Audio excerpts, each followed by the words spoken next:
Welcome to Yugdeep education academy. आप सभी का युगदीप एजुकेशन एकेडमी में स्वागत है।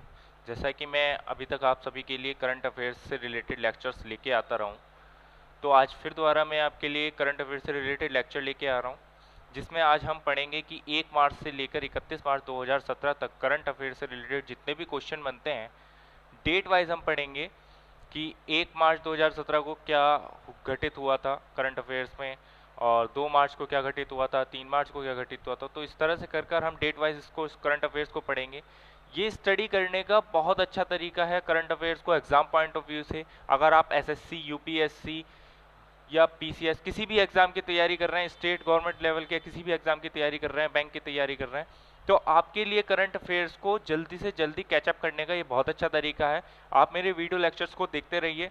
अगर आप मेरे इस लेक्चर को पहली बार देख रहे हैं तो आप मेरे चैनल को सब्सक्राइब कर सकते हैं। सब्सक्राइब करने के लिए वहाँ पे नीचे एक लाल कलर का बटन दिया होगा जिस पे सब्सक्राइब लिखा होगा, आप उस पर जाकर उसको सब्सक्राइब कर सकते हैं। सब्सक्राइब करने से ये होगा कि जब मैं नेक्स्ट वीडियो लेक्चर डालूंगा करंट अफेयर्स का, क्योंकि मैं डेली बेसिस पे करंट अफेयर्स के लेक्चर डालता रहता हूँ, जैसे अब कल को कोई और डेट आएगी तो उसका अलग डालता रहता हूँ, और मंथली वाइज भी डालता रहता हूँ, वीकली वाइज भी डालता रहता हूँ।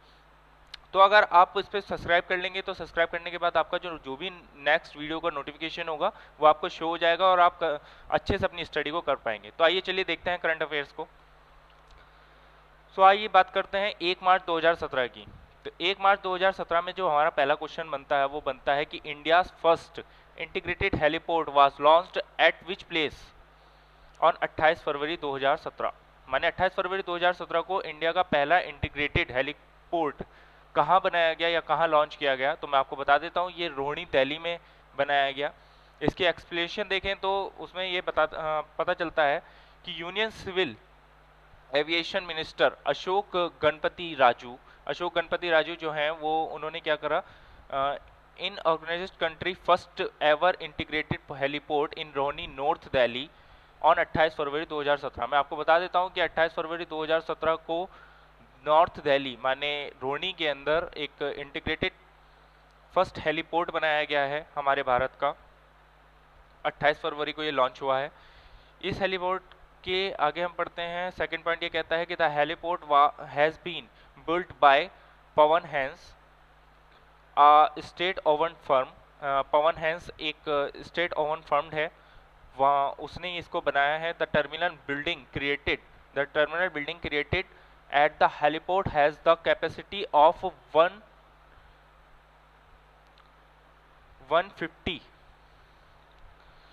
150 पैसेंजर।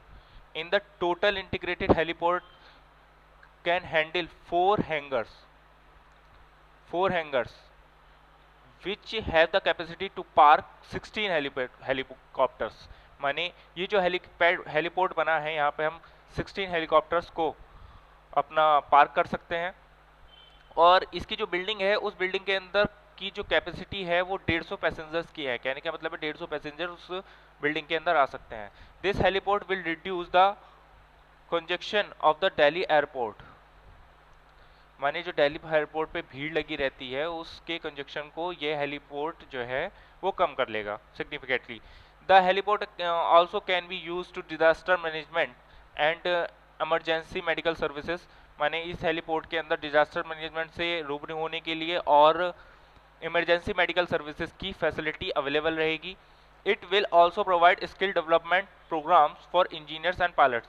कहने का मतलब है जो इंजीनियर्स एंड पायलट्स हैं हमारी कंट्री के, जो नए नए बच्चे इंजीनियरिंग कर रहे हैं, उनके लिए स्किल डेवलपमेंट प्रोग्राम का एक उद्देश्य भी बनेगा। सेकेंडली हम बात करते हैं, according to announcement made economic affairs secretary according to announcement made the economic affairs secretary Shaktikanta Das on 28 February 2017 the goods and services tax GST will be implemented for which date। माने हमारा जो GST है उसको शक्तिकांता दास ने 28 फरवरी 2017 को बताया कि ये कौन सी डेट से लागू होगा। तो ये लागू होगा 1 जुलाई 2017 से। तो इकोनॉमिक अफेयर्स के जो सेक्रेटरी हैं शक्तिकांता दास ने 28 फरवरी 2017 को अनाउंस किया कि goods and service tax GST will be implemented, माने जो इम्प्लीमेंट होगा वो 1 जुलाई 2017 से होगा। As all state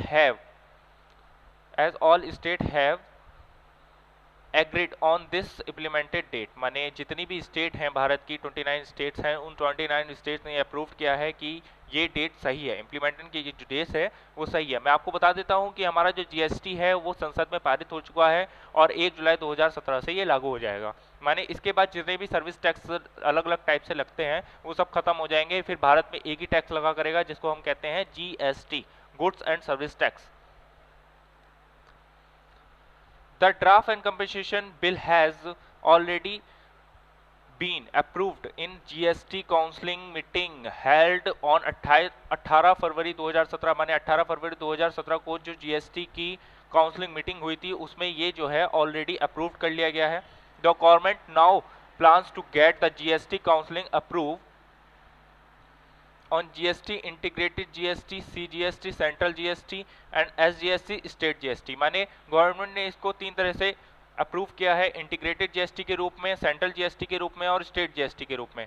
draft at its 4 to 5 March 2017 meeting before the second half of the budget session of parliament begins on 9 मार्च 2017। माने 4 से 5 मार्च के बीच में जो मीटिंग हुई थी before the second half of the, माने जो हमारा बजट पेश किया गया था 4 से 5 मार्च के बीच में, उससे पहले, उसके बजट की मीटिंग से पहले ये पार्लियामेंट मीटिंग में 9 मार्च को पारित हुआ। आगे बात करते हैं थर्ड पॉइंट की। Banking operation across the country came at the halt on 28 February 2017 as 10 lakh bank employees staged a strike against the government and the anti-pupil banking reforms. This strike call was by which organization associated?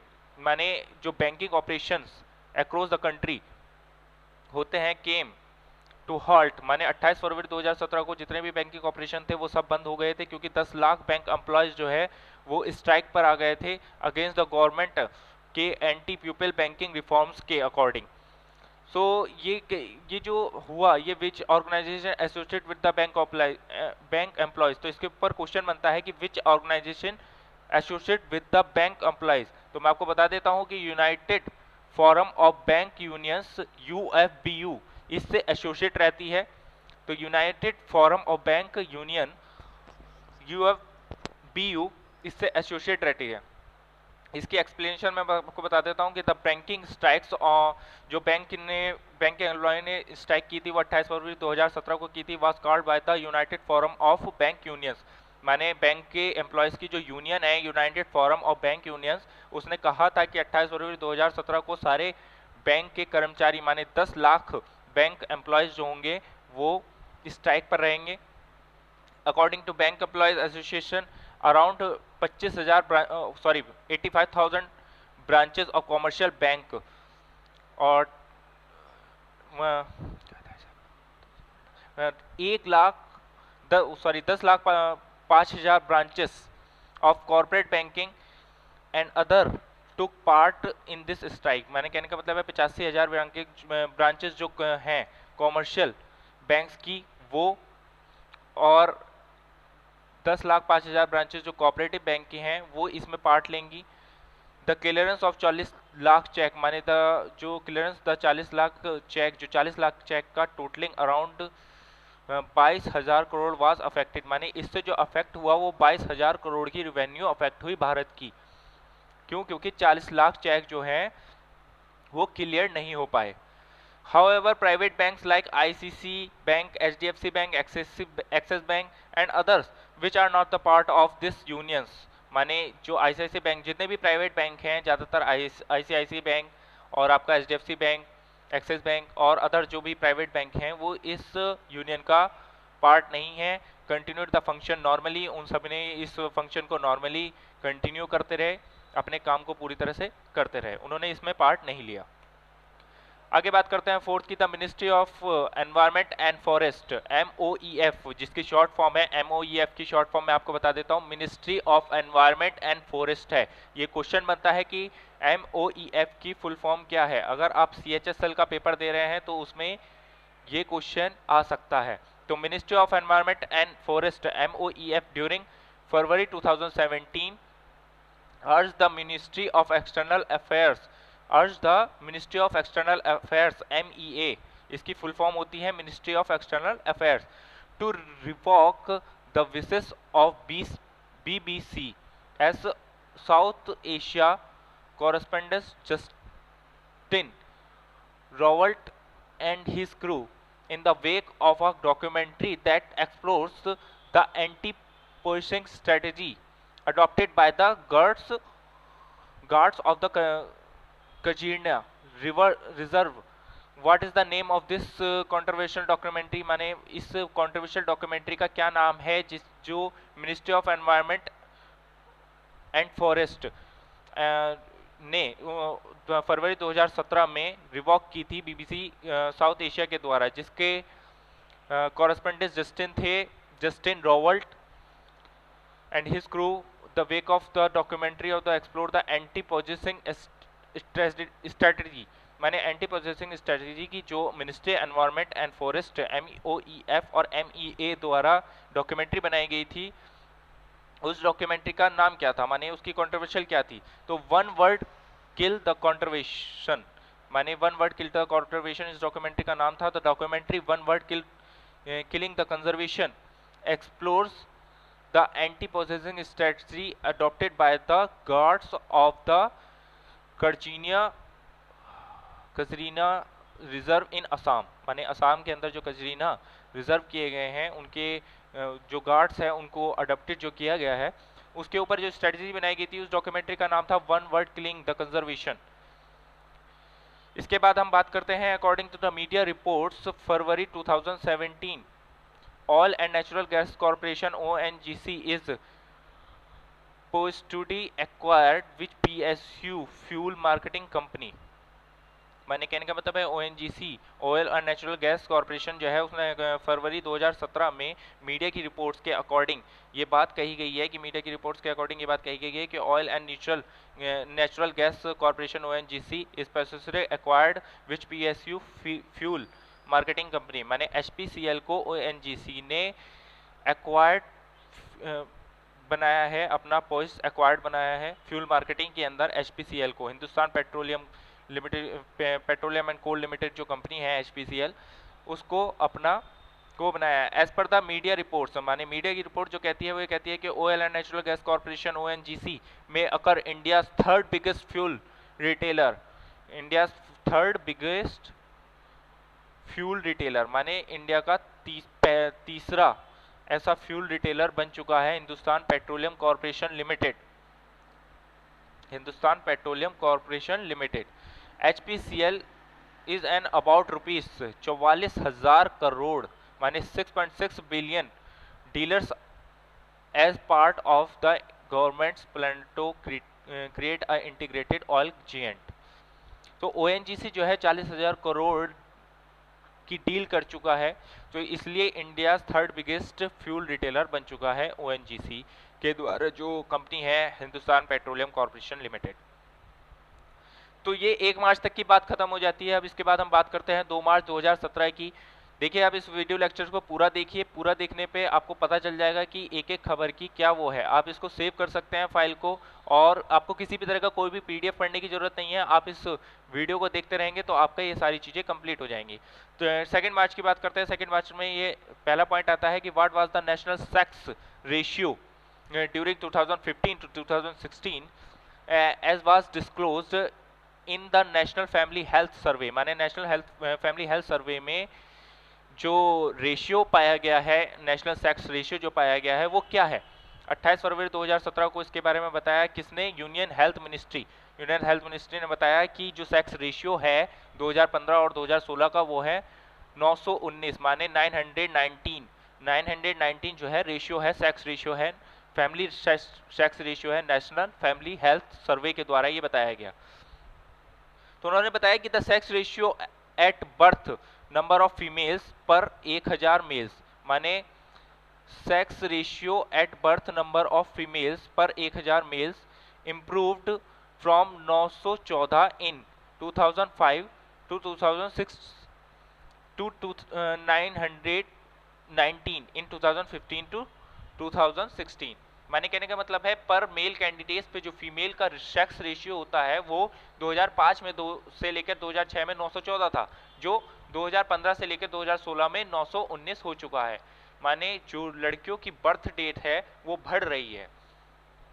ये union health ministry ने 28 February 2017 को announce किया था।